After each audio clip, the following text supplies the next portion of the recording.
আমি ফাহমিদা আলম, পড়ছি drawing and painting ডিপার্টমেন্টের বিশেষ সেশন এবং আসন্ন ডাকসু নির্বাচন 2025-এ আমি অপরাজেয় 71 অদম্য 24 প্যানেল থেকে মুক্তিযুদ্ধ গণতান্ত্রিক আন্দোলন সম্পাদক পদে প্রার্থী। মুক্তিযুদ্ধ বিষয়ক সম্পাদক পদে প্রার্থী হওয়ার পেছনের অনুপ্রেরণার গল্পটা যদি বলতেন। আচ্ছা, এই পদটি অত্যন্ত গুরুত্বপূর্ণ। মানে আমি যে পদে লড়ছি, মুক্তিযুদ্ধ গণতান্ত্রিক আন্দোলন সম্পাদক পদ, এটি খুবই গুরুত্বপূর্ণ এবং এই সময় এসে আমার মনে হয় যে যখন আমাদের ইতিহাসের উপর এক ধরনের আঘাত আসছে, এই সময়ে এই পদটি আরও বেশি গুরুত্বপূর্ণ হয়ে উঠেছে। তো এবং একটি মানে চ্যালেঞ্জ এবং সংকটময় সময়ের মধ্য দিয়ে যাচ্ছি বলেই এই পদটিতে প্রার্থিতা করা। জি আপু, আপনি কিভাবে মনে করছেন যে বর্তমান প্রজন্মের কাছে আসলে মুক্তিযুদ্ধের ইতিহাস ও চেতনাকে ছড়িয়ে দেওয়া সম্ভব? আমার মনে হয় যত বেশি আমরা ইতিহাসটাকে চর্চা করব এবং বারবার পড়ব, বারবার দেখব আমাদের ইতিহাসের যেই গৌরবময় সময়গুলি আছে এবং আমাদের আত্মত্যাগগুলিকে বারবার ফিরে দেখব, তাহলে এবং সেটি মানে নতুন প্রজন্মের মধ্যে যে খুব বেশি এই প্রবণতাটি আছে তা নয়, কিন্তু যদি একাডেমিকভাবে এবং রাষ্ট্রীয়ভাবে আমাদের ইতিহাসটিকে 71-এর ইতিহাস বলি বা যে কোনো স্বাধিকার আন্দোলনের ইতিহাস বলি, সেটিকে আসলে গুরুত্ব সহকারে প্রচার করা হয় বা প্রসারের ব্যবস্থা করা হয়, মানে সেটি তরুণ প্রজন্মের জন্য মানে ইতিহাসের সাথে যুক্ত হওয়ার একটি ভালো সম্ভাবনা তৈরি হবে।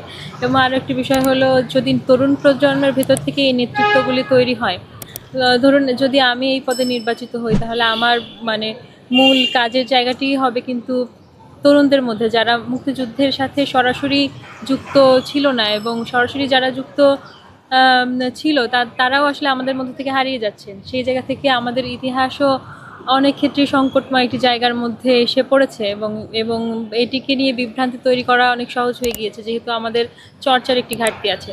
তো সেই জায়গা থেকে আমি সবসময় চাইবো যে তরুণ প্রজন্মকে এটির সাথে যত বেশি কানেক্ট করা যায় এবং তাদের মাধ্যমেই আসলে এই স্পিরিটটাকে সমুন্নত রাখা যায়।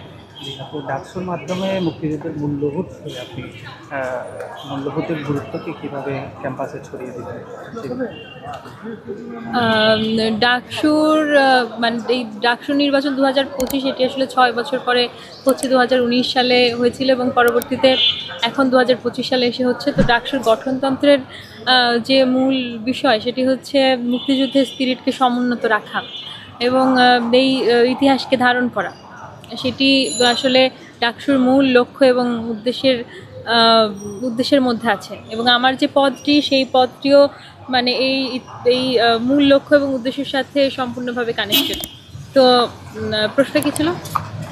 প্রশ্ন ছিল যে মুক্তিযুদ্ধের মানে আপনি ক্যাম্পাসে কিভাবে মুক্তিযুদ্ধের মূল্যবোধকে ছড়িয়ে দিবেন? আচ্ছা, মুক্তিযুদ্ধের মূল্যবোধ শুধু যে এর ইতিহাসের মধ্যে আছে তা নয়। মুক্তিযুদ্ধের সবচেয়ে গুরুত্বপূর্ণ বিষয় হচ্ছে সর্বজনীনতা বা এর গণতান্ত্রিকতা। এটি দলমত, শ্রেণী পেশা নির্বিশেষে সবার মাধ্যমে সংগঠিত হয়েছিল এবং এটি মানে সব কিছুর ঊর্ধ্বে আসলে অসাম্প্রদায়িকতার কথাই বলে, সব মানুষের সমান অধিকারের কথা বলে, গণতান্ত্রিক অধিকারের কথা বলে, সাম্যের কথা বলে এবং মানুষের মানবিক মর্যাদার কথা বলে এবং সামাজিক ন্যায় বিচারের কথা বলে। তো এই বিষয়গুলি প্র্যাকটিসের মাধ্যমেই আমরা আসলে আমাদের গৌরবের ইতিহাসটিকে সবার মধ্যে ছড়িয়ে দিতে চাই।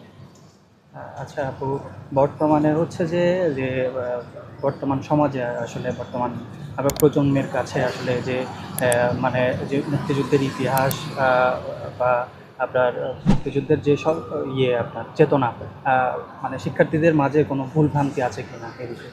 বিভ্রান্তি তো তৈরি করার অনেক চেষ্টা করা হচ্ছে। আমরা তো দেখতে পাচ্ছি আমাদের সংবিধান, জাতীয় সঙ্গীত এবং আমাদের শহীদের সংখ্যা, এগুলি নিয়ে এক ধরনের বিভ্রান্তি ছড়ানোর চেষ্টা করা হচ্ছে একটি নির্দিষ্ট গোষ্ঠীর পক্ষ থেকে।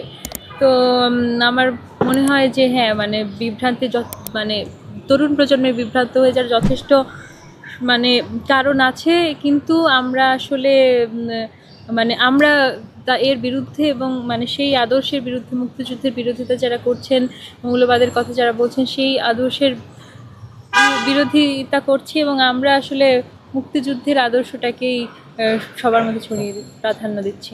আচ্ছা আপু, আপনি যদি নির্বাচিত হন তাহলে 6 মাসের ভিতর যে মানে আচ্ছা, পরিবর্তনগুলো আমরা আমি একটু কলটা রিসিভ করি। হ্যাঁ, যে প্রথম 6 মাসের মধ্যে আপনি হ্যাঁ। যদি ডাকসু নির্বাচিত আচ্ছা আচ্ছা, প্রথম 6 মাসের মধ্যে ধরেন আমাদের মধ্যে যেই সমস্যাগুলি আছে সেগুলো তো সবই স্পষ্ট, এবং সেটির সমাধান সম্পূর্ণভাবে করতে হলে অনেক গভীর থেকেই কাজ করতে হবে।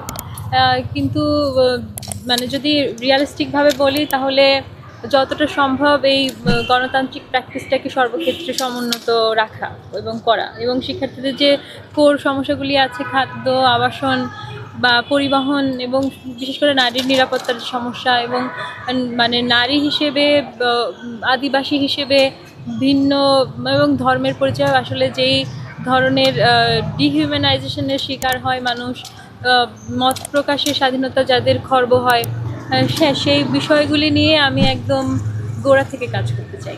এটাই মানে প্রথম 6 মাসের কথা যদি বলি, এটি আমার লক্ষ্য। আপু আমরা একটা জিনিস প্রতিনিয়ত লক্ষ্য করছি যে মানে 71কে 24 দিয়ে যে ঢাকার যে আসলে মব যে বাতাসে ছড়াচ্ছে, আসলে সে বিষয়ে যদি কিছু বলতেন।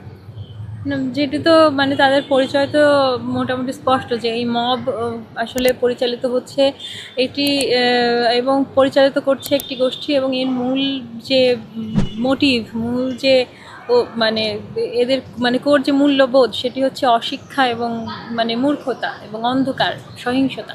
হ্যাঁ, সেই তার বিরুদ্ধে আসলে আমাদের এই সুন্দরের সংস্কৃতি, শিল্পে, সাহিত্যের লড়াই।